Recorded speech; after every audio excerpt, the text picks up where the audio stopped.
इस बीच में कई बच्चों से बात की तो वो क्या होता है कि कई बार आप बड़ा जो है वो गलत प्लानिंग कर लेते हैं। 1 ईयर और 2 ईयर में जो बेसिक फंडामेंटल होता है, 2 ईयर क्या होता है, जैसे आपको लगता है कि कई बार आप अपने बारे में सबसे गलत असेसमेंट करते हैं, तो टाइम मैनेजमेंट का जो फंडा है वो बिल्कुल अलग है। टाइम मैनेजमेंट का फंडा मेरे ख्याल से one of the most difficult फंडा है, हमारा सबसे डिफिकल्ट फंडा है टाइम मैनेज को लेके। सो मेंटरशिप में मैंने एक डायरी मेथड बताया था, आप में से कई लोगों ने देखा होगा, कई लोगों ने नहीं देखा होगा। वो डायरी में अभी चेक कर लूंगा, पता चल जाएगा। कितने लोगों ने सुबह की क्लास नहीं देखी? कितने लोगों ने नहीं देखी? ईमानदारी से बताओ। नहीं, अभी जो रेगुलर क्लास में आते हैं। क्यों, क्या हो गया आज? वो जो मेथड मैंने बताया, अगर उसको आप फॉलो करते हैं तो कभी भी आपको किसी भी दिन सिंगल डे का आपका जो है वो डाइवर्जन नहीं हो सकता। बस उसको रेगुलर करना है, मतलब आप एक एक चीज का हिसाब रख पाओगे कि आपकी एक दिन की प्रोडक्टिविटी क्या है। जो हम टाइम मैनेजमेंट की बात करते हैं, तो टाइम मैनेजमेंट बेसिकली हमें 1 ईयर और 2 ईयर बोथ हमें मैनेज करके चलना पड़ता है। जैसे फॉर एग्जांपल, जैसे अभी बाहर एक स्टूडेंट से बात कर रहे थे कि भाई हमने 2 साल तैयारी की या हम 1 साल का टारगेट लेकर आए, फिर पैसा कम हो गया तो हम 1 साल में करना चाहते हैं। तो बोला अजीब सा आपका सेटअप है। मैंने हमेशा जो है ये बात कही कि जब भी कोई चीज की तैयारी शुरू करो, कुछ भी करो, मैं कह रहा हूं घर भी बनाओ, तो घर कभी तुमने बनाते समय ऐसा सोचा होगा कि चलो पहले हम 2 मंजिला बनाएंगे, फिर अचानक से 1 मंजिल का ड्राइंग रूम छोड़ दिया, छत नहीं डलवाएंगे, दीवारें खड़ी कर देंगे? ऐसा होता है क्या? वो किसी आपके काम का है लेकिन आप यहां करते हैं। अभी बाहर यही चल रहा था। तो 2 साल किसके लिए है? एक्चुअली में यूपीएससी में आज समझो चाहे कल समझो, यूपीएससी में मिनिमम इतना टाइम लग जाता है। उसका सिलेबस की लेंथ ही इतनी ज्यादा है।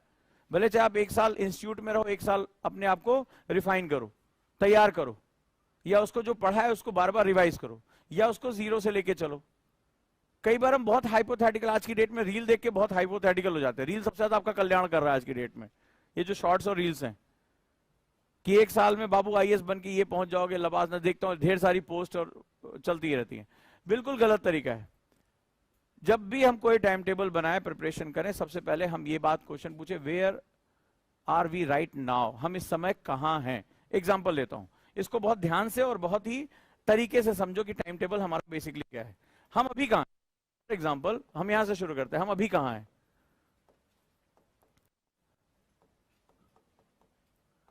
नहीं तो क्या होगा, आपने 2 साल का टाइम टेबल बनाया, फिर आपने कहा साहब वो 1 साल ही तैयारी करने का मौका मिल रहा है, ना आप उधर के रह गए ना आप इधर के रह गए। आपने 1 साल का टाइम टेबल बनाया, आपसे प्रेशर डील नहीं हो रहा, अब आप पता चला आपने सारे सब्जेक्ट छोड़ दिए, आप टाइम पास कर रहे हैं किसी तरह से, यहां से टाइम बीते और हम यहां से चले जाए।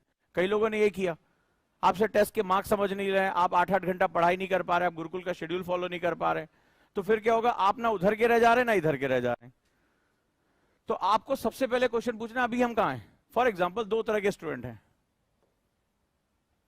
एक स्टूडेंट ए है जिसके घर का माहौल अलग है, उसको एजुकेशन बहुत अच्छी मिली है, एनसीईआरटी अच्छे से पढ़ाई गई है, अच्छे टीचर हैं, अच्छा जो है उसका एजुकेशनल बैकग्राउंड है, पेरेंट्स बड़े अवेयर हैं। मेरे को फोन आते हैं पेरेंट्स के, हिंदू बचपन से पढ़ा रहे हैं, उसके घर में जो है वो पापा अच्छे खासे गवर्नमेंट पोस्ट पे हैं, और वो क्या उनके घर में कोई ब्यूरोक्रेट है, तो वो लोग पढ़ा रहे हैं अच्छे से, उनको मैपिंग अच्छे से कराई जा रही है, उनको न्यूज़पेपर पढ़ना आता है, उनकी वोकैबुलरी बहुत अच्छी है, करिकुलर एक्टिविटीज बहुत अच्छी। बहुत से स्कूल्स में ऐसा होता है, वो पब्लिक स्पीकिंग कर रहे हैं, वो डिबेट क्लब में जा रहे हैं, उनको एक्सपोजर मिल रहा है। तो एक स्टूडेंट ए हो गया, दूसरा स्टूडेंट बी है। पहले यहां समझो, अब मैंने लास्ट क्लास में बताया था, एक थोड़ा सा फंडामेंटल दिया था, अब इसको समझो कि जब हम 12th तक थे, हमें सिविक्स नाम का एक सब्जेक्ट पढ़ना था, सामाजिक विज्ञान, सोशल साइंस, यही पढ़ना था। मैंने आपसे एक ईमानदारी से कहा था कि आपने उसको किस तरह से पढ़ा था। आप मुझे लॉजिक बताइए, जब ये सब्जेक्ट आपका था तो क्या आपने बड़ा मन लगा के पढ़ा था उसको? एक छोटा सा आपको मैथमेटिक्स दिखाया था आपको, यही था ना, किसी तरह से पढ़ के निकल जाओ, फिर अच्छा पढ़ने वाला है मैथ्स ले लेना, साइंस ले लेना। हमारी फैमिली में उस सब्जेक्ट को लेकर किस तरह की अवधारणा थी, किस तरह का कॉन्सेप्ट था हमारे यहाँ? It's very poor subject. ये आर्ट्स का सब्जेक्ट है किसी तरह। जो हमने पढ़ा भी तो क्या पढ़ा, हमने खाली प्लासी का युद्ध कब हुआ, महात्मा गांधी यहां कब आए, बस हमने फैक्ट्स रटा। पढ़ाने वाला टीचर भी कहता था भाई इससे तुम्हारा भविष्य नहीं बनेगा, भविष्य बनेगा गणित लेने से, मैथ्स लेने से, विज्ञान लेने से, हाँ या ना? या कॉमर्स लेने से, जिससे नौकरी तुम्हें मिल जाए। बताओ किसने सिविक्स बड़े मन से पढ़ी है क्लास अपने स्कूल में? हमारे तो पता भी नहीं चला हमने क्या लिखा। बहुत अधिक होता था तो राइटिंग करनी पड़ती थी, सुंदर राइटिंग होनी चाहिए। मास्टर साहब एक गाइड बुक देके चले जाते थे, टीचर बोले इसको लिख डालो यहां से यहां तक, हम लिखते रहते थे। और कॉपी भी चेक होती थी, तो उसी बेसिस पे अगर आपने ये लिख दिया भाई प्लासी का युद्ध इतने समय में हुआ वॉर, तो आपने क्या हुआ वो टिक, हाँ बिल्कुल सन सही होने चाहिए, आर्टिकल सही होने चाहिए, बस वो बस टिक हो गया, वेरी गुड शाबाश, राइटिंग अच्छी है। और ये टीचर ये सिखाता था कि इसमें जो राइटिंग अच्छी होनी चाहिए, यही था ना। और इसके बाद किसी तरह से आपने 8th के बाद वो पिंड छूट गया आपका, डन, ऐसे ही पढ़ा होगा। या किसी ने रात दिन उसमें एकदम झोंक दिया था खुद को, जैसे मैथ्स में झोंकते थे। मैथ्स की ट्यूशन, इसकी तो ट्यूशन भी लोग नहीं लगाते। मैथ्स की ट्यूशन लगती है, इंग्लिश की ट्यूशन लगती है, बायोलॉजी की ट्यूशन लगती थी ना। कभी तुमने लगाई सिविक्स की ट्यूशन? हाँ लगाई। अरे ये तो यार पास कर लेंगे, कुंजी से पढ़ के होता था कि नहीं होता गाइड बुक से। और वही सब्जेक्ट आज तुम्हारे लाइफ को डिसाइड करने जा रहा है, बोलो हाँ या ना। आज यही हिस्ट्री, यही ज्योग्राफी, यही पॉलिटी, यही जो हमारा सारे सेगमेंट्स हैं, यही आज तुम्हारा जो करियर बनाने जा रहे हैं। इसमें भी तुम्हें देश के सबसे टॉप ब्रेन से लड़ाई लड़नी है। अब बताओ, आपको सबसे पहले कुछ टाइम लगता है इसके ब्रेन, जो आपका माइंडसेट है, ये माइंडसेट बहुत बड़ा विज्ञान है, इसको तोड़ने में लगता है, क्योंकि आपको सालों तक ट्रेनिंग करके भेजा गया है कि this is not relevant subject. जब तुम्हारा इसका बेस बनाने का टाइम था तब तुम्हें बताया गया था इसको किसी तरीके से पास करना है। पापा मम्मी भी कहते थे यार इसमें इतना टाइम क्यों लगा रहे हो, टाइम लगाओ जिससे तुम्हारी कल आईआईटी में पहुंच जाओ, कल नीट में पहुंच जाओ, हाँ या ना। ट्यूशन के लिए पैसे भी उसी सब्जेक्ट के लिए मिलते थे जिसका मार्केट वैल्यू है। और उसके बाद जब आप 12th भी कर ले गए तो समाज ने आपको 3-4 कैटेगरी में बांट दिया। ये साइंस वाला है, अच्छे मार्क्स वाला साइंस लेता है, मैथ्स या बायोलॉजी। मीडियम वाला कॉमर्स लेता है, जो सबसे नीचे रह गया उसके घर वाले शादी ब्याह में बताते भी नहीं कि इसने क्या पढ़ाई की है, बीए कर रहा है, आर्ट्स वाला है। ऐसा नहीं कि सब कोई खराब है, लेकिन ये हमारे समाज की हायरार्की है। अब यहां पर क्या है, हमारे माइंडसेट पे बहुत कुछ डिपेंड करता है कि जो सब्जेक्ट लीस्ट इंपॉर्टेंट था आज मोस्ट इंपॉर्टेंट हो गया। आप क्या होता है इसको कॉप अप नहीं कर पाते हो।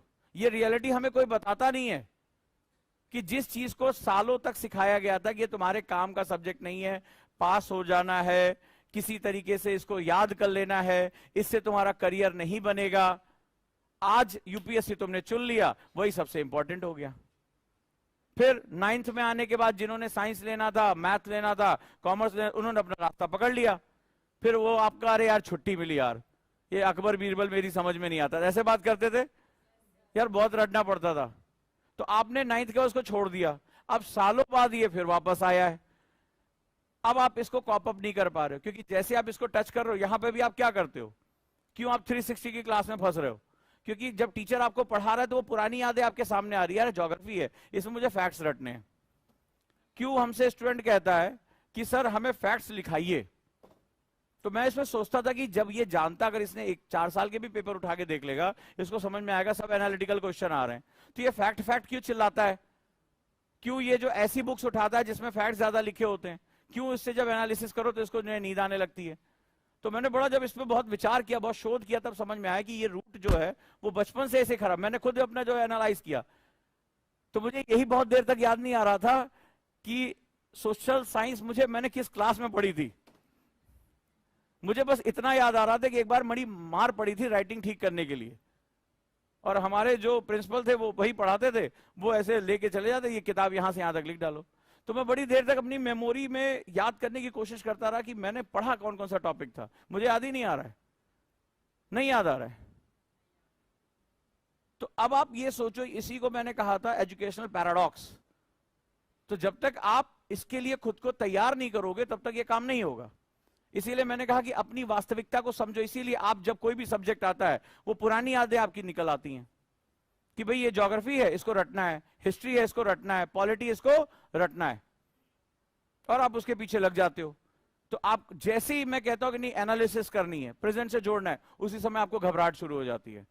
यही कारण है कि आपका पढ़ा हुआ सब्जेक्ट 360 डिग्री में आपकी ऐसी तैसी कर रहा है। मैं नहीं कर रहा हूं, आप खुद कर रहे हैं कि मैंने पढ़ा फिर भी मुझे नहीं आ रहा है, उसका सबसे बड़ा कारण है कि पढ़ते समय आपकी वो जो 6th 7th 8th क्लास की मेमोरी थी, वो आपकी मेमोरी डीप रूटेड है। वो सालों, 3 साल बताइए, 4 साल आपकी प्रैक्टिस ऐसे हुई है, मैं अचानक से कहां 1 महीने में उसको बदल दूंगा।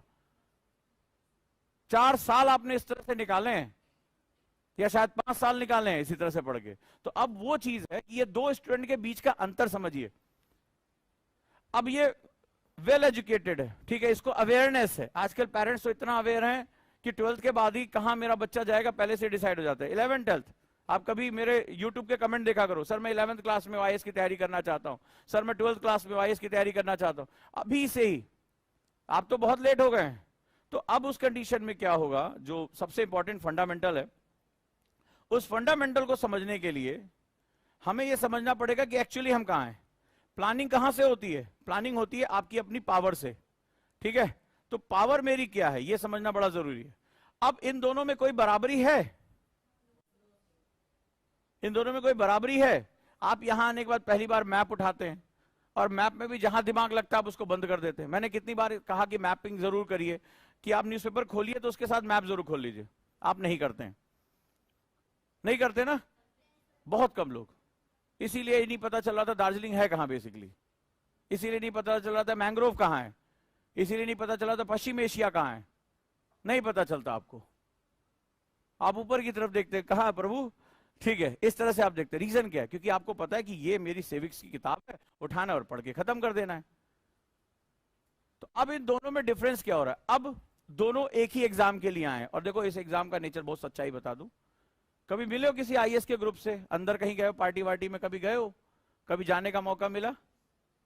ये सेवा अंग्रेजों ने शुरू की थी।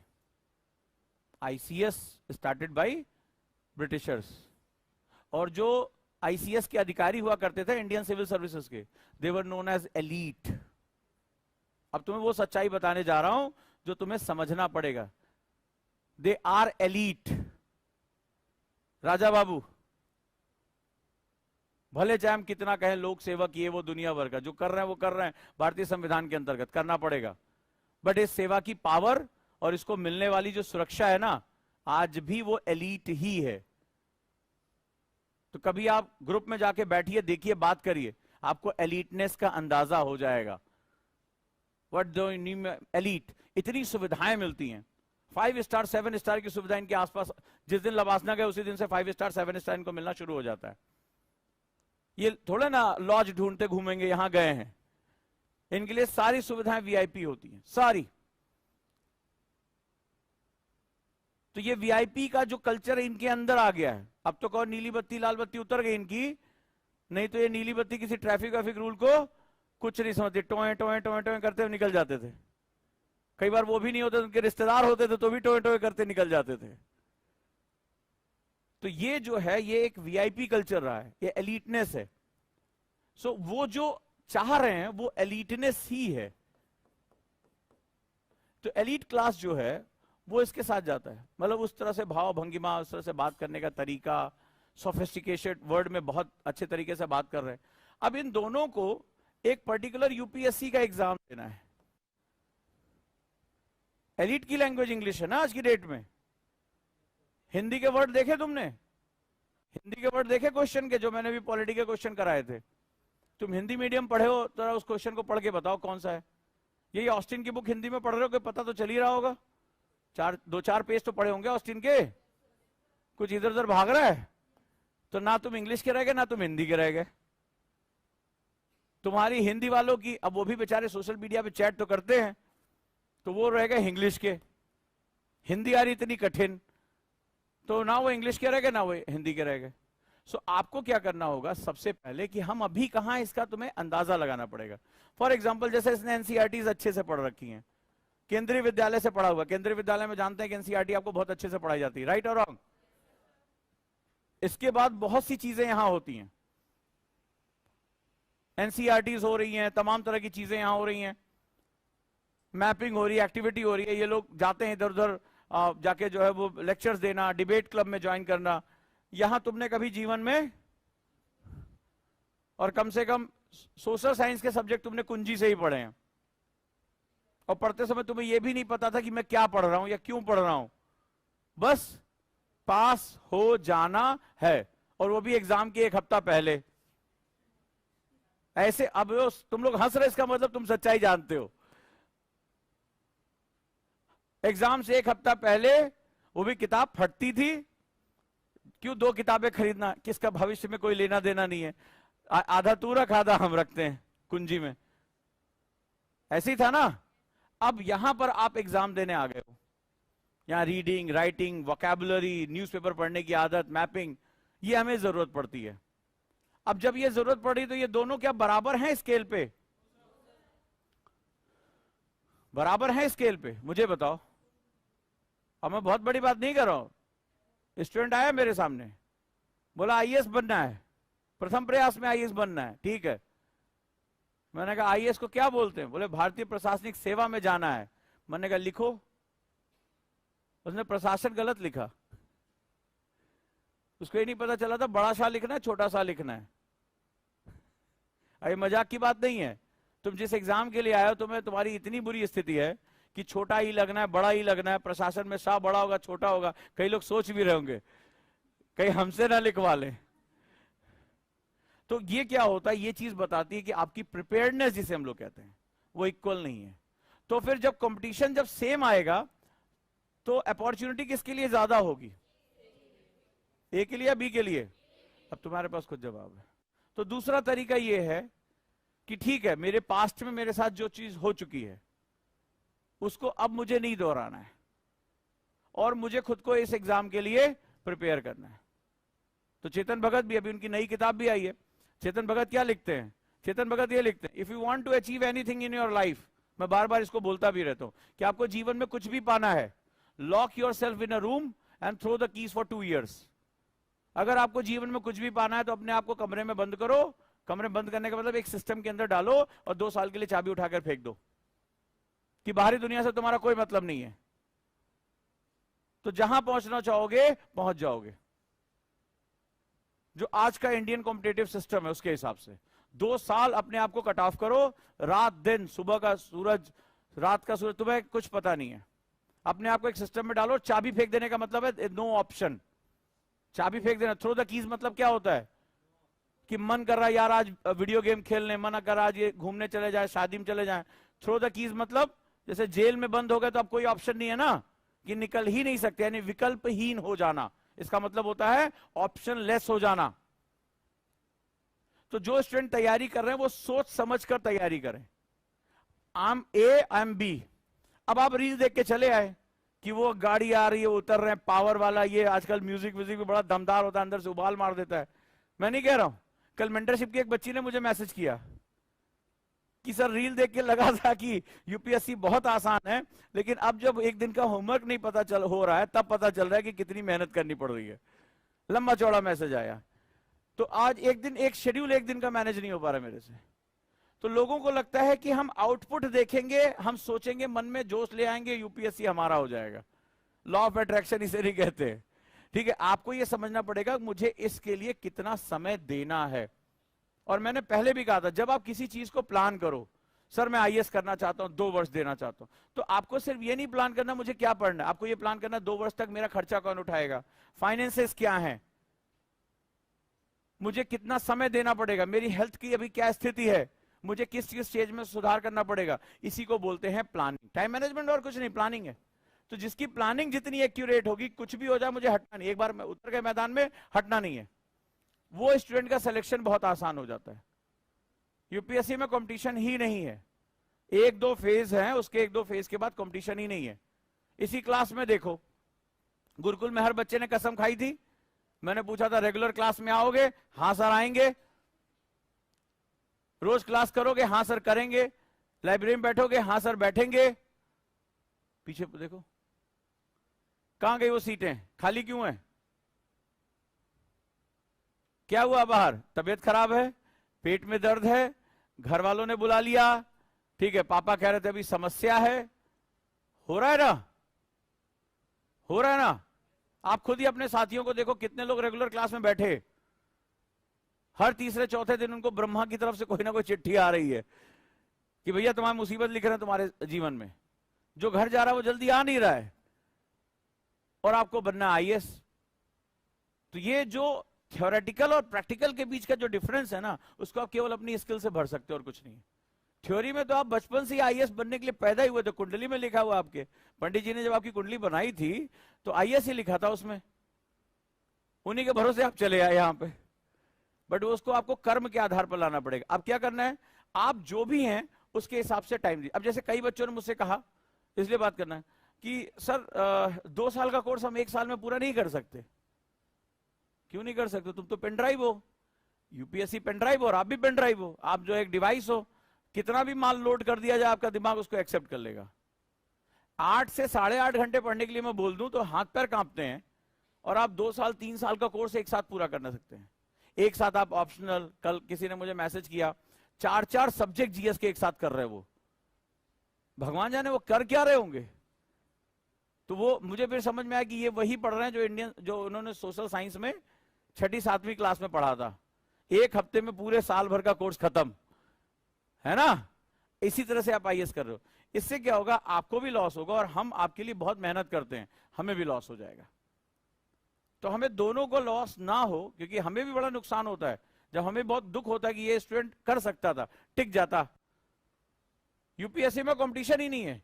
यूपीएससी में जो कंपटीशन है वो केवल पेशेंस का कंपटीशन है। यूपीएससी में 13 लाख लड़के फ्री दे रहे हैं, 13 लाख बच्चे फॉर्म भरते हैं। पहला पेशेंस उनका 2 महीने के अंदर चुक जाता है। आप इसी बार के आंकड़े उठा के देखो, 50% बच्चे फॉर्म भरने के बाद एग्जामिनेशन सेंटर 16 जून को नहीं जाएंगे। 50% बच्चे नहीं जाएंगे, यानी 30 लाख में से, क्योंकि ये लंबी दूरी का है, तो क्या होता है, लंबी दूरी जब आप तय करते तो आपके अंदर बहुत से अकलाहट आती है कि छोड़ो जाने दो, गिव अप कर दो। सो जो गिव अप टेंडेंसी हमारे अंदर है बचपन से ही, गिव अप। अभी आपको एग्जांपल के साथ बताऊंगा और ईमानदारी से बताना किसके किसके साथ ऐसा हुआ है। याद है जब आपको यही किताबें पढ़ने का वक्त आया था, जब आप बोर्ड का एग्जाम था या 9th का पेपर था, क्योंकि सबको मेमोरी काम कर रही है ना, तो मेरे एक सवाल का छोटा सा जवाब दो। तो जैसे ही पेपर आने वाला था और आपको लगा था आप लटक जाएंगे, तो आपके मन में बड़ा रोना सा आता होगा, इस बार अगली बार मैं पक्का ये सब्जेक्ट जो है अच्छे से करूंगा या करूंगी। पक्का कसम खाती हूँ कि इस बार इस सब्जेक्ट का, इस बार भगवान की तरफ पास करा दो, ऊपर वाले किसी तरह पास करा दो, अगली बार हम बहुत अच्छे से पढ़ेंगे। किसके किसके साथ ऐसा हुआ है? किसी ना किसी सब्जेक्ट में कसम खाई होगी, मन में बहुत रिग्रेट हुआ होगा, काश हमने 15-20 दिन पहले अच्छे से पढ़ लिया होता, 15 दिन मिल जाता ना, ये कर देते वो कर देते, इतना परसेंट हो जाता। इस बार तो प्रभु बस पास करा दो, मम्मी बहुत चप्पल चप्पल धोएंगी। ठीक, आपने कसम भी खाई होगी, वादा भी किया होगा, रोए भी होंगे, डायरी में भी लिखा होगा, जो जैसी आदत है। लेकिन जिस दिन तुम एग्जाम देकर आए कि हो गया और पेपर में लग रहा है पास हो जाओगे, कहां गया तुम्हारी कसमें, तुम्हारे वादे? ओ किताब इधर, बैग इधर, हो गया बोर्ड खत्म। 15 दिन घर में बोला गया, अरे भाई आगे, अरे अब कोई तैयारी नहीं, अब सिर्फ रेस्ट होगा, टीवी होगी, वीडियो गेम होगा, निकालो मम्मी सब वीडियो गेम, आइसक्रीम, कॉमिक्स। हमारे समय कॉमिक्स हमारे लिए जुनून था। फिर वो जो तुमने वादे किए थे वो तुम्हें फिर अगले बोर्ड में याद आएंगे, काश हमने पढ़ लिया होता। तो ये जो है ये कॉन्टिन्यूअस चलने वाला प्रोसेस है। यहां पर भी वही चीज होती है, गिव अप कर देना। तो होता क्या है, 3-4 महीने के अंदर 50% बच्चे लटक जाए, खत्म, नहीं देंगे इस साल प्ले। फिर अगर आप इसमें टिके रहे और अपनी काम करते रहे, लास्ट में मैंने कहा ना यूपीएससी केवल 50,000 बच्चे की लड़ाई है, केवल, इससे ज्यादा है ही नहीं है। जो बहुत सीरियस स्टूडेंट बचते हैं जिनके लिए यूपीएससी डू और डाई है, वो केवल 50-60 हजार बच्चे होते हैं, इससे ज्यादा नहीं होते। लेकिन ये बहुत टाइम टेकिंग प्रोसेस है। फॉर एग्जाम्पल तुम्हें बता रहा हूं, तुम अपने दोस्तों के बीच में जानते होंगे कि फर्स्ट अटेम्प्ट देने से पहले कई लोगों का बैक पैक हो गया, हाँ या ना? जो आपके हॉस्टल में थे, जो आपके साथ थे, कि अभी प्रीलिम्स का चेहरा भी नहीं देखा, कसमें खा के आए थे, जोश में थे, जुनून में थे, कोई लड़कर आया था, कोई कुछ करके आया था, और कई लोगों का बैक पैक हो गया। कई लोगों का प्रीलिम्स के बाद बैक पैक हो जाएगा, वो चले जाएंगे। तो आप इनकी लिस्ट बनाओ, तो आप देखोगे आपके साथ बहुत ज्यादा लोग रुक नहीं रहे। अगर आप इस एग्जाम में रुके रह गए, टिके रह गए, अंगद का पैर जमा के, तो एग्जाम आपका है, बड़े आराम से सिलेक्शन आपका होगा, बड़े आराम से। जिनका सिलेक्शन होता है कोई अद्वितीय लोग नहीं होते, बड़े सिंपल से लोग होते हैं, बट वो टिके रहते हैं और एक बार हो गया तो मैंने उस दिन लाइन कही थी ना कि दुनिया ताने इंसान को मारती है, आईएएस को नहीं मारती है। दुनिया हंसी उड़ाएगी इंसानों की, आईएएस की हंसी नहीं उड़ाई जाती है। आईएएस आपको उड़ा के रख देगा।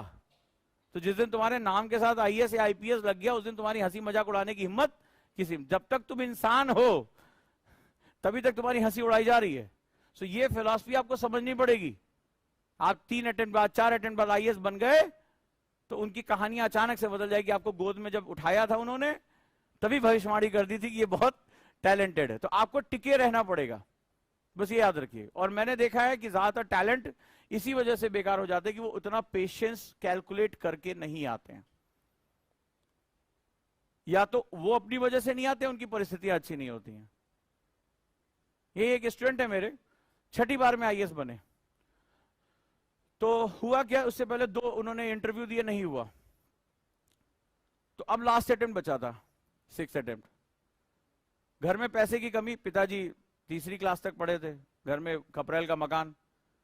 तो उन्होंने कहा कि मैं गिव अप करना चाहता हूं, अब मेरे बस का नहीं रह गया। उसी एक कमरे में बैठे बैठे सालों से मन उब रहा है, शायद मेरे भाग्य में नहीं है कि मैं अब आईएएस नहीं बन सकता। तो उनके पिता ने कहा अभी अटेम्प्ट बचा है? बोले हाँ बचा है, अभी ज्यादा पढ़े लिखे तो थे नहीं। बोले कोई बात नहीं, अभी एक खेत है मैं बेच दूंगा, अगर गए हो ना तो जीत के ही वापस आना। एक प्रयास अभी बचा है ना, अभी बहुत कुछ है, एक प्रयास ढंग से दो, हो सकता है यही तुम्हारा प्रयास हो। हालांकि एकेडमिकली बहुत अच्छे नहीं थे, 12वीं में वो फेल हो गए थे, और आज वो आईएएस हैं। आज वो आईएएस है, वर्किंग है। और अब कोई भी पलट के नहीं उनसे पूछता कि बाबू कितना साल तुमने लिया, बाबू क्या हो गया, मकान, घर की स्थिति अच्छी नहीं थी। Nobody is asking. बढ़िया मकान बनवा रहे हैं, फैमिली बढ़िया शिफ्ट हो रही, विला, मकान नहीं विला कहते हैं उसको, और शिफ्ट हो रही है फैमिली वहां पे बढ़िया। फोटो तो मेरे से शेयर की, देखिए ये किचन इतना बड़ा है, मॉड्यूलर किचन, अब क्या चाहिए। वो और परेशानी के, माता जी बचपन से वही अपना चूल्हा चौका पे काम किया था, अब मॉड्यूलर किचन में थोड़ा उनको हो रही है दिक्कत, ऑटोमेटिक खुल रहा है, ऑटोमेटिक बंद हो रहा है। तो ये पूरा परिवार उन्होंने इकट्ठा करके एक जगह कर दिया। तो सिर्फ एक बार एक प्रयास होता है, आपको ये समझना पड़ेगा। तो मैं बार बार ये नोटिस करता हूं कि लोग गिव अप बड़ी जल्दी कर देते हैं, गिव अप कर दे रहे हैं। आपको गिव अप नहीं करना है, टिके रहिए, कंपटीशन ही नहीं है इसमें। बेकार की बातें हैं, कितने लोग एग्जाम दे रहे हैं, इतने लोग एग्जाम दे रहे हैं, वो देने जैसा दिखाई पड़ रहे हैं। अभी आप 16 जून को मेरी बात चेक कर लेना, पेपर है ना 16 को। इस साल जितने लोगों ने फॉर्म भरा 50% लोग नहीं पहुंचेंगे, 40% तो डन है अभी से ही। कई लोगों ने मूड बना लिया होगा कि 24 नहीं देना है, हर जगह हो रहा है ये। तो आपको ध्यान से अपना टाइम टेबल मैनेज करना है। अब आप 1 ईयर या 2 ईयर दोनों जो है वो अपना टाइम टेबल फिक्स कर सकते हैं, जैसा भी हो, जितना भी आपके पास टाइम हो, आप इसके हिसाब से सेटअप करें। अब ये हमने देखा कि हमारी प्लानिंग है। अब आपको अपना बॉडी और माइंड देखना है कि आपको एक्चुअली पढ़ने क्या। जैसे बहुत से मेरे पास बहुत से फॉल्स स्टूडेंट, सर 1 साल में आईएएस बन जाएंगे। वही मैंने कहा था, मैगी बना रहे हो, पास्ता बना रहे हो, बना क्या रहे हो, 1 साल में आईएएस बन जाएंगे, ठीक है चलो बन जाओ। सवाल यह है कि आपकी बॉडी और माइंड का सिचुएशन क्या है। ये मैं कहता हूं कि आप 2-4 दिन क्लास से शुरू करने से पहले ये जरूर लिखो। गुरुकुल का एनवायरमेंट आपके लिए बहुत काम का है, गुरुकुल का जो 4x4 कॉन्सेप्ट आपके बहुत काम का है। अब सवाल है, जैसे मैंने उस दिन एक आपको चैलेंज दिया था, आप सुबह आओ, इसी कुर्सी पर बैठ जाओ और 12 घंटे का एक चैलेंज उठा लो, एक 12 घंटे। हाय, क्या आप भी आईएएस की तैयारी करना चाहते हैं? क्या आप पीसीएस की तैयारी करना चाहते हैं? बहुत दिनों से आप स्ट्रगल कर रहे हैं, लेकिन इसके बावजूद भी आपको सफलता नहीं मिली। भागदौड़ करने के बावजूद भी आपको कोई सॉल्यूशन नहीं मिल रहा। सिर्फ आपका टेंशन बढ़ रहा है, आपका पेशेंस जवाब दे रहा है। इसी टेंशन को दूर करने और आपकी हर एक समस्या का समाधान लेकर आए हम, यानी ओजांग गुरुकुल कैंपस। यहां हम आपको सिखाएंगे आईएएस और पीसीएस जैसे एग्जाम की तैयारी कैसे आसान तरीके से की जाती है, कैसे डिसिप्लिन फॉलो किया जाता है, कैसे अनुशासन रखा जाता है। अगर आप भी चाहते हैं हम आईएएस और पीसीएस बने और अपनी जिंदगी के सारे सपने पूरे करें, तो अभी ज्वाइन करें Ojaank Gurukul campus. Because when we support the word selfless, the whole universe will support you endlessly.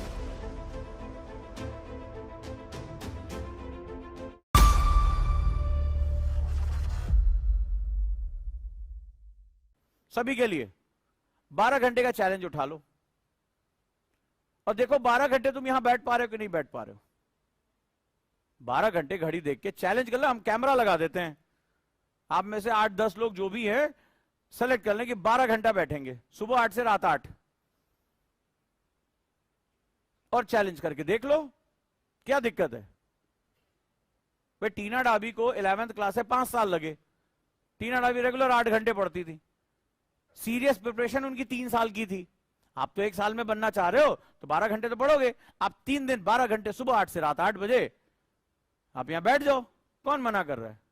और जो कुछ भी हो रहा डायरी में लिख दो, तीसरे दिन डायरी में लिखने भर का तुम्हारे पास जान नहीं बचेगी। तो सवाल यह है where is your body and where is your mind. अब 12 घंटे मान लो किसी तरह मेरे डर से बैठ भी गए थोड़ी देर, अब पता चला गाल पे हाथ रख के हो आंसर तो नहीं आ रहे हैं, थोड़ी देर टहल आए क्या, एक खाना बन गया, लेट तो नहीं हो जाएगा, क्या बना है खाने में, अब आप उससे दुनिया भर की जानकारी ले रहे हो। चलें थोड़ी देर कोल्ड ड्रिंक पिए हैं, नीचे दुकान खुली है क्या, होता है ना आपके साथ, होता है कि नहीं होता है। फिर आपका मन, आपका शरीर बेचारा किसी तरफ बंधा हुआ है, मन आपका यहां नहीं है। तो जब तक आपकी बॉडी और आपका माइंड दोनों एक जगह नहीं होगा, बॉडी प्लस माइंड, तब तक वो आपके 8-9 घंटे 10 घंटे बैठने का कोई मतलब नहीं। टाइम टेबल हम बनाते हैं, ऐसा लगता है दूसरे को दिखाना है कि कौन कितना क्रूरतम टाइम टेबल मुझे दिखाएगा, मैं उसको अवार्ड दूंगा कि आपने तो सर सांस भी लेना बंद कर दिया 24 घंटे, very good, keep it up, आगे बढ़िए। लोग ऐसा टाइम टेबल बनाते हैं। तो आपको अपने हिसाब से, अपने लिए बना रहे हो ना, वेयर यू आर। अब सपोज दैट मैं आपको एक मैथमेटिक्स देख रहा हूं, अगर आप 6 बॉडी एंड माइंड दोनों के साथ आप एक एवरेज निकालो, जो मैंने आज डायरी मेथड सुबह बताया बस वही कर लो। तो उसमें मैंने आपको प्रोडक्टिविटी बताया कि 1 घंटा बैठो तो that is not calculated as 1 hour, it is calculated as जितने मिनट आपने पढ़ा।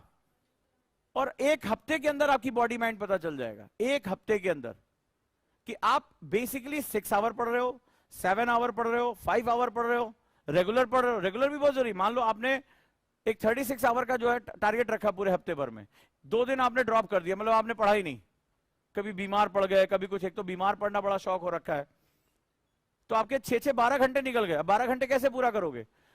तो where you are it is very important, जो भी आप टाइम टेबल बनाओ। अब मुझे पता है कि एवरेज अगर मैं 8 आवर्स पढ़ता हूं या 9 आवर्स पढ़ता हूं तो भी मिनिमम 1 साल मुझे लगेगा। इतना बड़ा कोर्स है, आपको अंदाजा हो गया होगा कि सिर्फ पढ़ना नहीं है, ऑब्जेक्टिव क्वेश्चन लगाने, सब्जेक्टिव क्वेश्चन लगाने, रिवीजन भी करना है, ऑप्शनल भी करना है, एस्से भी करना है। तो अब मुझे एक्चुअल में कितना टाइम लगेगा, ये कर लोगे तो आप अपना पैसा भी बचा लोगे और टाइम भी बचा लोगे। मैं आपका पैसा बचा रहा हूं, क्योंकि 1 साल गलत तैयारी में स्ट्रगल करने में बीत गया, पता चला 1 साल बाद लग रहा है भाई साहब आईएएस हमसे नहीं होगा, अपना पैसा भी बर्बाद किया और टाइम भी बर्बाद किया। तो आपको क्या करना है, टाइम टेबल अपना फिक्स करके चलना है। अब हम क्या करते हैं यहां पे, चलो 4x4 कर लेते हैं। मैंने कहा टाइम बनाओ तो 4x4 का टाइम टेबल बनेगा। जितने भी गुरुकुल के स्टूडेंट हैं इस बात को बहुत ध्यान से समझ ले, 4x4 का टाइम टेबल ही उनका बनेगा, राइट। 4x4 में क्या है, हमारी एकेडमिक्स, इसको रख लियो। एकेडमिक्स में 2 part, GS and optional, both GS plus optional plus news.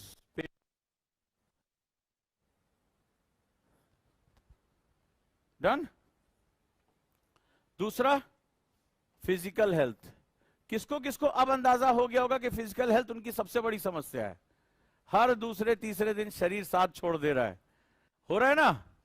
और जब छोड़ दे रहा है तो उसके बाद वापस लौटना और बड़ा मुश्किल काम हो रहा है, कई लोग तो लौटे ही नहीं। फिजिकल हेल्थ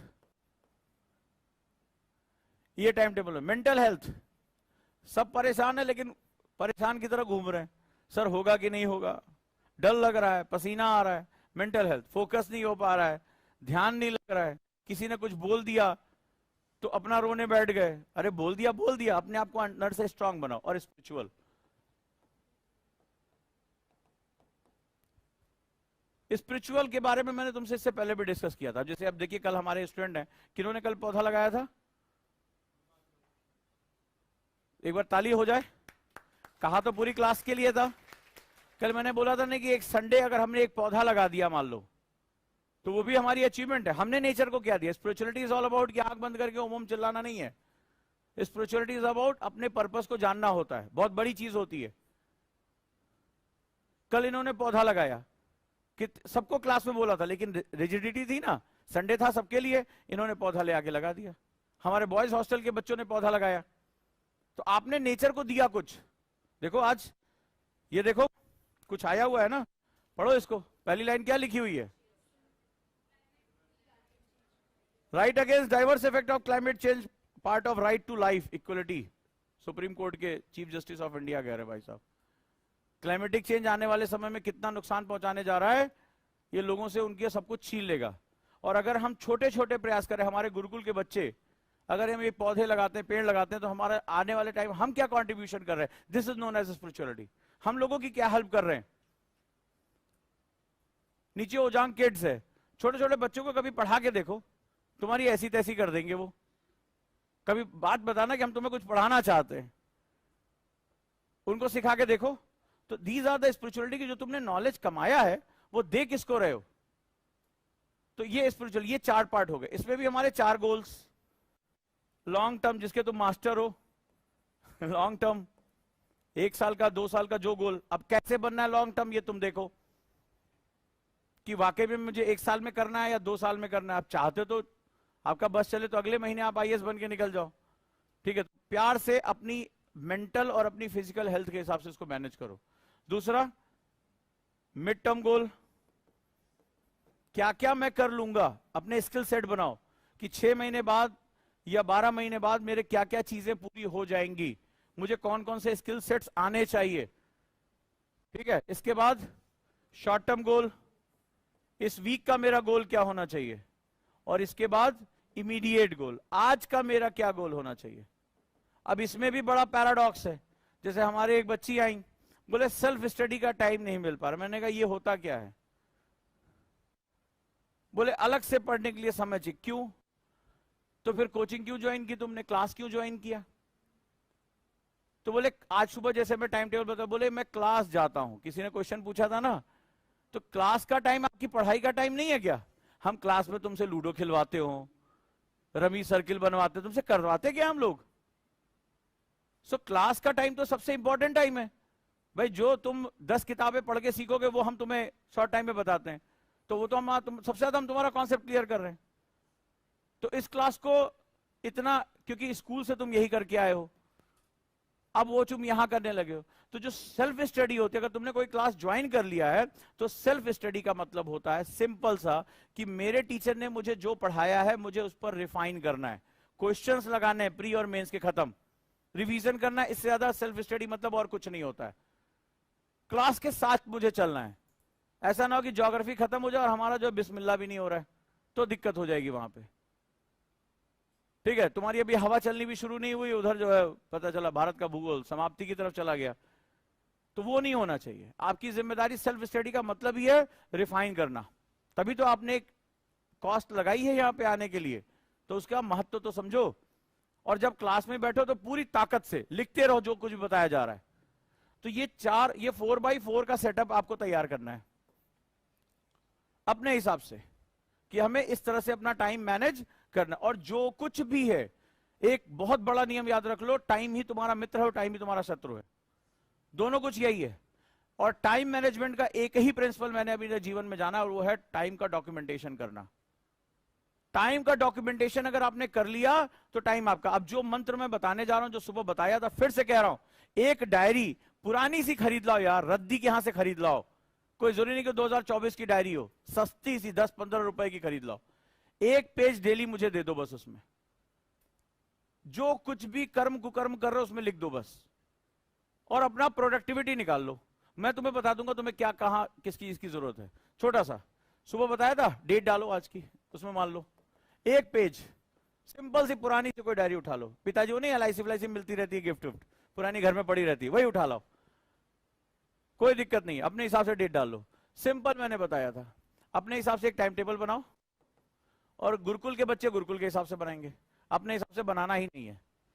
और जितना कह रहा हूं बस उतना कर दो, क्योंकि आज मैंने 360 में कल किस्मत से क्या हुआ कि मेरा तबीयत रात में खराब हो गई, गुरुकुल के बच्चों से भी मेरी बात हुई और इस समय भी बहुत ज्यादा खराब है, तो बस मैंने अभी 2 ग्लास ग्लूकोज पिया और खुद से बस 5 मिनट बोला कि कोई दर्द नहीं हो रहा है, तुम्हें क्लास पढ़ानी और अच्छे से पढ़ाना है।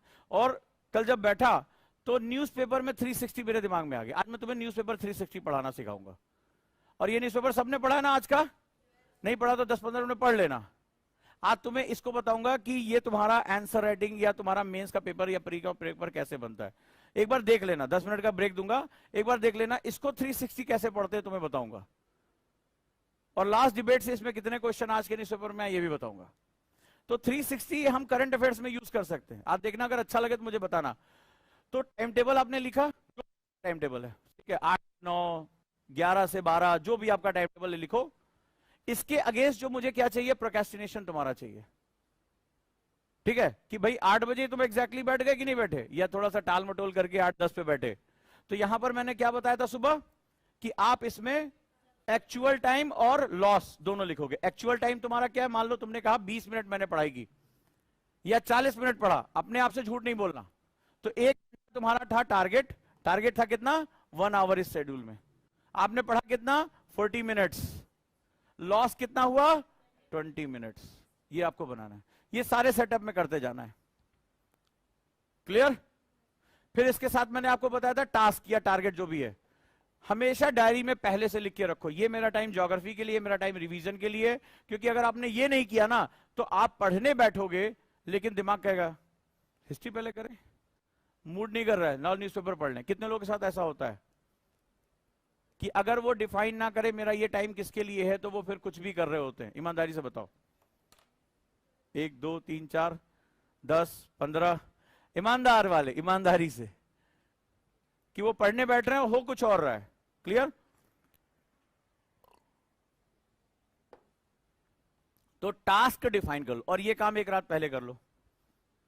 फिर सोने से पहले, तुम्हारी नींद उड़ाता हूं मैं, सोने से पहले एक बॉक्स मुझे बना के दे दो, और ये मैं देखूंगा। क्योंकि पिछले बार जो सैटरडे को मैंने मेंटरशिप लिया तो बड़े पापी थे, उन्होंने अपना कैमरा ऑन नहीं किया और मैंने वो फोटो खींच के रख ली है, स्क्रीन की फोटो मैंने खींच के। मैं तुम्हारा गुरु हूं, और गुरु तुम्हारा जो है, मैंने पहले भी कहा था, हम मास्टर थोड़ा जटिल किस्म के हैं, मन पढ़ते हैं तुम्हारा। तो इस बार मुझे सबकी डायरी चाहिए। इसमें 2 चीज, पहली बात वीक का टारगेट रखोगे, हर वीक का टारगेट लेके चलो। हम 2 चीजों पे फोकस कर रहे हैं, एक इमीडिएट गोल और एक शॉर्ट टर्म गोल, ठीक है, हम 2 चीजों पे फोकस कर रहे हैं। इस वीक का टारगेट लो, आज मंडे है, तुम्हारा इस वीक का टारगेट होना चाहिए। मैं तुम्हारा समय निकलवाऊंगा, देखो कैसे निकलेगा। ये जो भी लोग रोना रोते हैं कि साहब टाइम नहीं है, बहुत बिजी है, मैं टाइम निकलवा रहा हूं, बस मेरा मेथड फॉलो कर लो।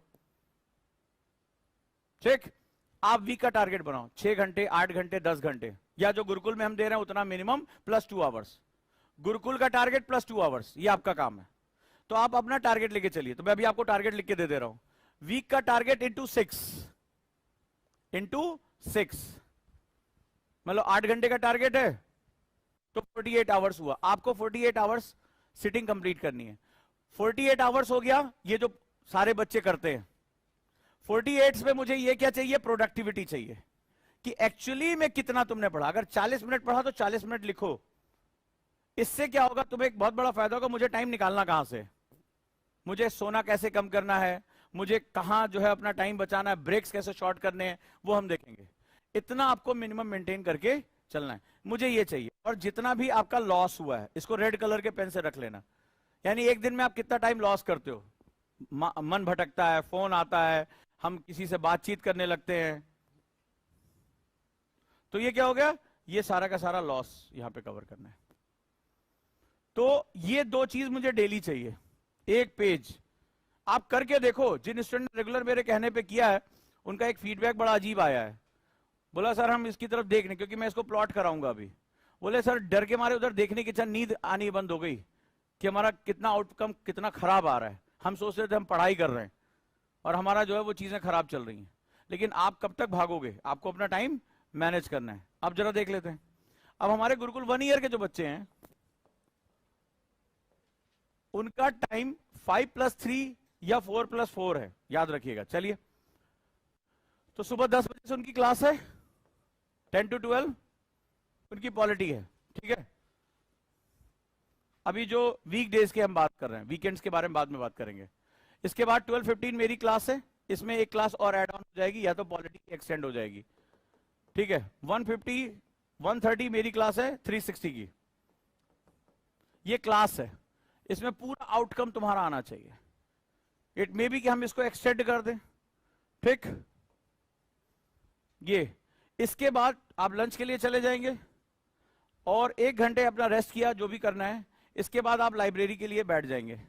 मैं देख रहा हूं कई लोग भाग जा रहे हैं, सिटिंग देनी है आपको, बैठो यार, यहां पे घूमते फिरते हम अपना आ जाएंगे, कोई दिक्कत नहीं है।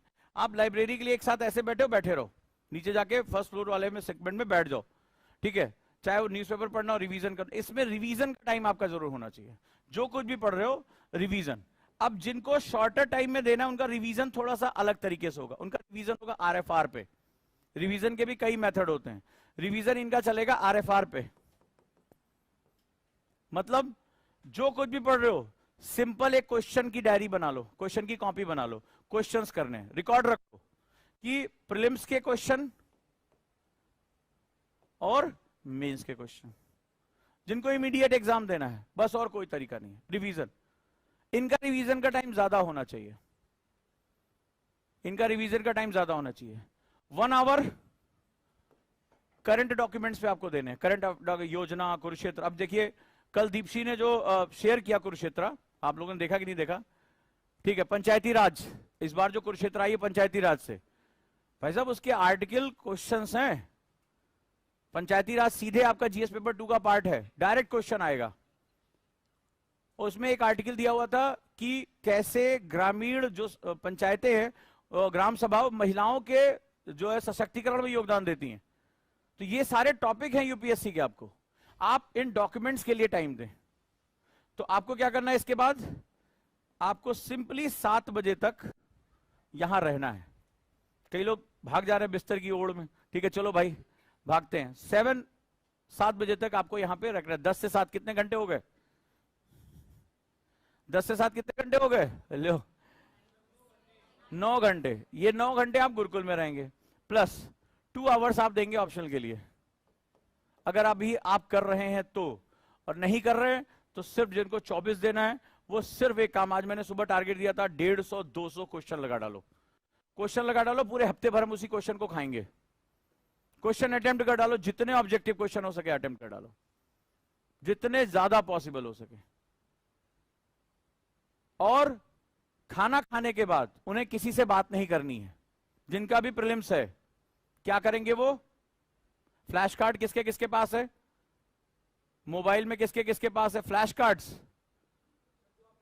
हाँ, जो मैंने बताए थे पुराने पापियों, अभी भी जैसे छोटे छोटे कार्ड, अभी भी आपको खाना खाने के बाद वॉक करना है 15 से 20 मिनट। और वॉक करते समय जितने कॉन्सेप्ट्स हैं फ्लैश कार्ड पे उसको ऊपर ऊपर लिख लो, उसके बारे में हेडिंग्स। जैसे मान लो फंडामेंटल राइट या कोई भी चीज पढ़ रहे हो, प्रियम्बल, आप लिख के उसको बस रिवाइज करते रहो, बोल बोल के टहलते रहो। कहीं अंदर ही गार्डन है हमारा, कहीं पर भी जाओ, या वाटिका में चले जाओ और वहां पर आराम से बस टहलते रहो, उसको रिवाइज करते रहो। यारी दोस्ती, सोशल मीडिया, इसको थोड़ी देर के लिए बाहर कर दो। जो पढ़ा है आप टहल देंगे, भोजन भी आपका पचेगा, ठीक है। डीप ब्रीदिंग करेंगे, मन को शांत करेंगे, और 20 मिनट आप बोल बोल के रिवाइज करेंगे। बोल बोल के, अकेले अकेले निकल जाए, अकेले घूमिए।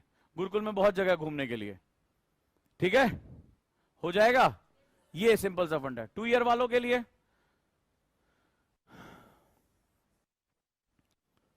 ये मॉर्निंग में लाइब्रेरी में बैठ जाएंगे, बड़े आराम से घूमते रहते। ये भी इनकी मॉर्निंग लाइब्रेरी शुरू हो जाएगी। कैंपस में 8 घंटे रहेंगे वो, ठीक है, कैंपस में वो 8 घंटे रहेंगे। मेरी 360 से उनकी क्लास शुरू होगी और शाम तक उनकी क्लास जाएगी, ठीक है। 6:30 बजे 7 बजे तक वो क्लास जाएगी। तो ये आपको मॉर्निंग में लाइब्रेरी का सेशन है और इवनिंग में ये। जिनका इमीडिएट है वो मॉर्निंग में क्लास करेंगे और शाम को लाइब्रेरी करेंगे। डन है? तो गुरुकुल इसीलिए आपको अब खींचेगा 8 से 9 घंटे। लेकिन ये डिसिप्लिन मैंने पहले भी कहा था कि अब आप थोड़े से बड़े हो गए हो शारीरिक रूप से, तो हम बहुत ज्यादा कुटाई पिटाई करने में थोड़ा सा हमें आनंद तो आएगा, आपको नहीं आएगा। आप इसको दिल पे ले सकते हो, हर्ट हो सकते हो, क्योंकि पिछले कई सालों से आपकी कायदे से कुटाई पिटाई हुई नहीं है। तो आप डिसिप्लिन के लिए स्वयं से आगे आओ, क्योंकि ये सारा जो हो रहा है वो किसके लिए हो रहा है? थोड़ी देर के लिए सब जो किसके लिए हो रहा है। और अगर तुम सब कुछ खुद के लिए प्लान कर सकते थे तो यहां आए क्यों? एक सवाल है। और यहां अगर तुमने गलती की तो जो आदमी गलत डिसीजन ले रहा है वो अपनी गलती पे पश्चाताप क्यों नहीं कर रहा है? दोनों चीजें। और अगर यहां आ गए हो तो यही के हिसाब से चलो ना। हम सेल्फ स्टडी करेंगे, हमें अपने रूम में स्टडी करने, हमें पता है तुम्हारे रूम में कौन सी स्टडी होती है, ठीक है? कैसे आप दीवार के सहारे पीठ लगा के बैठते हो, धीरे धीरे धीरे धीरे कब आपके खर्राटे जो है कमरे में गूंज रहे होते हैं, है ना? कितनी देर चकल्लस चलती है, बैठके होती हैं, वो सब नहीं करना है। बॉडी को आदत डालो। तो ये टाइम टेबल सबके लिए समझ में आ गया? तो 2 ईयर वाले भी सुबह आ जाएंगे लाइब्रेरी में, और उनका फर्स्ट हाफ में लंच के बाद उनकी क्लास शुरू हो जाएगी। क्लियर? और आप लोगों का, आप क्लास करेंगे और फिर यहां से जाएंगे नहीं। बस एक चैलेंज दे रहा हूं, 12 घंटे बैठ तो जाओ एक दिन, पता चल जाएगा। इतना पढ़ना पड़ेगा तुम्हें एक साल, 12 घंटे तुम्हें रेगुलर पढ़ना चाहिए, 6 दिन कम से कम मिनिमम। अब तुम देख लो कितने दिन लोग बैठ सकते, कितने लोग बैठेंगे 12 घंटे चैलेंज में? हम वीडियो लगवा दें? हमारे एक बड़े मेधावी छात्र ने कहा कि सर मैं 75 डेज का चैलेंज ले रहा हूं गुरुकुल में। तो मैं सोच रहा हूं 3 चैलेंज कर देते हैं गुरुकुल में। एक 75 डेज स्टडी चैलेंज, एक हमारे स्टूडेंट बहुत अच्छा योग करते हैं, सूर्य नमस्कार चैलेंज इनका कर देते हैं। 75 डेज में आप कितना सूर्य नमस्कार कर सकते हैं। और एक मेडिटेशन का चैलेंज शुरू कर देते हैं स्पिरिचुअल एंड मेंटल हेल्थ को लेके। ठीक है, तो ग्रुप बना देते हैं कौन कौन चैलेंज अपना डील करेगा। रेडी? तो 12 घंटा बैठे गुरुकुल में, आ जाएं सुबह किसी दिन 8 बजे आ जाएं, और रात में 8 बजे तक। पक्का? देख लो, एक पेपर पे साइन कर दो और घर वालों को बता दो कि जो भी कुछ होगा उसके जिम्मेदार हम स्वयं हैं। 12 घंटा चैलेंज लोगे? रेडी? तो चलो, कब से शुरू करें? मंदिर मस्जिद जहां जहां जाना है चले जाओ। देखो कुछ लोग सोच रहे हैं ईद के बाद रखिए जरा, है ना? वो देखो मैं मन पढ़ता हूं भाई। हाँ, क्या हुआ? कब से? कब से? अब कोई जवाब ही नहीं दे रहा। रुद्र, कब से? हैं? क्यों? 12 घंटे पढ़ोगे तो पढ़ाई से दूर थोड़े न हो जाओगे। 12 घंटे नहीं पढ़ा जाएगा, फिर इतना ज्ञान क्यों? भाई जिनका 24 में एग्जाम है, जिनको जून में एग्जाम देना है, उनके लिए तो ये 12 घंटा कम है। उनकी आंखें इस समय सूजी होती हैं, वो 4-5 घंटे ज्यादा सो ही नहीं पाते हैं। उन्हें नहा, इस समय जो है सीरियस स्टूडेंट उसका चेहरा ही अलग होता है इस समय। ये जो तुम बाल में एकदम चमक उमक डाले हो, ये सब होता ही नहीं, हो एकदम पागल से दिखते हैं। दाढ़ी वाड़ी बड़ी होगी, आंखें सूजी होंगी, पैजामे में घूम रहे होंगे एकदम। इस समय उनकी बस केवल और केवल पढ़ाई चल रही है, जिनको सीरियस इस समय एग्जाम देना है। और तुम्हें 24 देना, तुम कह रहे हो 12 घंटा नहीं पढ़ा जाएगा। क्या बोला था अभी देखो सामने हो जाएंगे, सब प्रैक्टिकल दिखाते हैं। देखो बताया था ना अभी थोड़ी देर पहले कि ज्यादा लोग एग्जाम, एक कैंडिडेट तो डाउन। कितने लोग 12 घंटे चैलेंज में बैठना चाहोगे? चलो एक पेपर पे साइन करते हैं, पक्का? बैठते सुबह 8 से रात 8, घबराना नहीं है। पहली बात तो पता चल जाएगा कितनी देर फोकस हो। और एक डायरी लेना, जो कुछ भी हो रहा है वो लिखते जाओ, ठीक है? खूब क्वेश्चन लगाएंगे, खूब पढ़ेंगे, रिवीजन करेंगे। 12 घंटा कुर्सी से चिपक जाना है। पक्का? गुरुकुल चैलेंज शुरू, और मैं रिकॉर्डिंग कराऊंगा। पक्का? तो चलो आज अभी एक पेपर फाड़ो, और जो लोग नाम लिखना चाहते हैं स्वेच्छा से अपना नाम लिखें। हैं? अब चेयर क्या करोगे? क्यों? यहां बैठना है 12 घंटा, सुबह 8 बजे यहां से ये खुल जाएगा। आप चाहे तो रूई की गद्दी बनवा लें, ये मैं आपको सुविधा दे रहा हूं। आप एक जो है वो जाके 100-150 रुपए का फोम आता है, आप ले लें, मैं आपको इतनी सुविधा दे सकता हूं। हैं? बस हो गया, आप एक फोम लेके घूमे और अगर आप 12 घंटा बैठेंगे तो आप ऑटोमेटिकली फोम हो जाएंगे। आप ट्राई तो करिए। कितने लोग हैं चैलेंज में? अब देख रहे हैं हाथ कम। पक्का? सुबह 8 से रात 8? पक्का? डन? चलो, गुरुकुल के स्टूडेंट इतिहास रचने जा रहे हैं, ठीक है? हैं? हाँ, ब्रेक मिलेगा, ब्रेक, स्ट्रेचिंग। ब्रेक में मैं बताता रहूंगा तुम्हें क्या करना है। आपको कुछ भी हो जाए 12 घंटा इस चेयर पे बैठना है। डन? सोच लो, 5 मिनट का टाइम दे रहा हूं। 360 की क्लास शुरू होने जा रही है, ठीक है? आज वैसे भी काफी लोग जो है इसमें पिटेंगे, तो आज इससे पहले पेपर पे नाम लिख के दो। 12 घंटा चैलेंज कौन डील करेगा? क्या चाहते हो? क्या मिले? क्या चाहते हो भाई? एक तो लबासना की टी शर्ट रखी हुई है, एक लबासना की टी शर्ट रखी हुई है, 2 है मेरे पास, और लबासना का साइन किया हुआ कार्ड है जो उनका हेरिटेज कार्ड होता है। लबासना की लीजेसी उसमें पूरी लिखी होती है, तो मैं वहां से लेकर आया हूं लबासना से।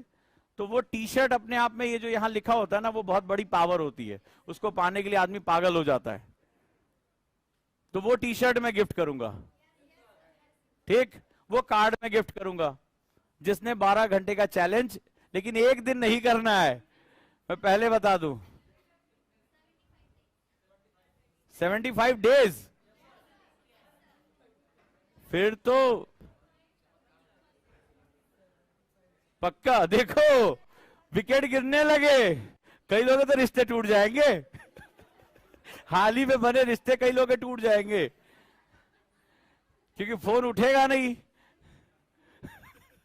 सोच लो, समझ लो, 5 मिनट का टाइम है। तो गुरुकुल जिस मकसद से बनाया गया उसको पाने की कोशिश करते हैं। और आप भी कैमरा लगाइए, ठीक है? और रिकॉर्ड होना चाहिए, और आप लोगों के पास टाइमर होना चाहिए, डायरी होनी चाहिए। ईमानदारी से, कुछ नहीं होगा, यही बैठना है, मोटिवेशनल किताबें लाके दूंगा, उसको पढ़ लेना। कुर्सी नहीं छोड़नी है, इलेक्शन का टाइम है, कुर्सी नहीं छोड़नी है, ठीक है? पक्का? सुबह 8 से 8? डन? Very good. तो चलो जरा देखते हैं किसमें कितना है दम है। हाँ, एक पेपर पे नाम लिख के दो तो 12 घंटे। 2 साल वालों के लिए 2 घंटे की छूट, 10 घंटे।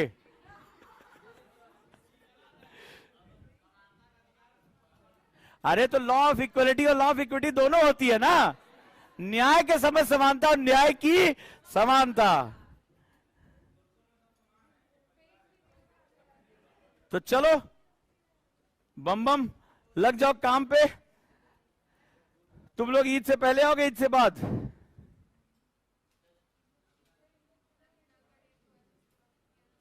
हाँ, करो, देखते हैं, ट्राई तो करो। पहले दिन के बाद हो सकता है 3-4 दिन की छुट्टी हो जाए। आ जाओ भैया, अब मजा आएगा गुरुकुल में। हाँ, रेडी?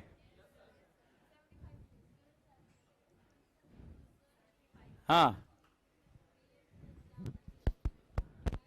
यहीं दो बैठे बैठे, जो भी एग्जाम है सब यहीं बैठे बैठे दो, क्या दिक्कत है? एग्जाम देने चले जाना, पढ़ाई यही करो, ठीक है? इस कमरे को इस्तेमाल कर डालो।